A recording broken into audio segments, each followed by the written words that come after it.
2.25 लाखाचे दागिने उडवले, वंजारी फैलमधील घटना, महिलेविरुद्ध गुन्हा।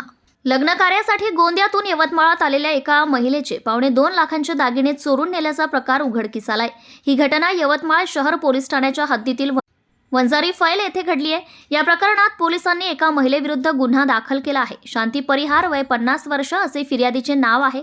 परिहार ह्या गोंदिया येथील रहिवासी असून त्या आपल्या नातेवाईकांसह यवतमाळात एका लग्न सोहळ्यात आल्या होत्या। या दरम्यान त्यांनी आपले 2.25 लाखांचे दागिने जवळील बॅगमध्ये ठेवले होते। लग्न सोहळा आटोपून ते परत गोंदिया येथे गेले असता त्यांना बॅगमध्ये ठेवलेले सोन्याचे दागिने दिसून आले नाही। त्यानंतर त्यांनी यवतमाळात येऊन शहर पोलिसांमध्ये तक्रार नोंदवली। त्यावरून पोलिसांनी संशयाच्या भोवऱ्यात असलेल्या एका महिलेविरुद्ध गुन्हा दाखल केला आहे। प्रतिनिधी राहुल मस्के, यवतमाळ।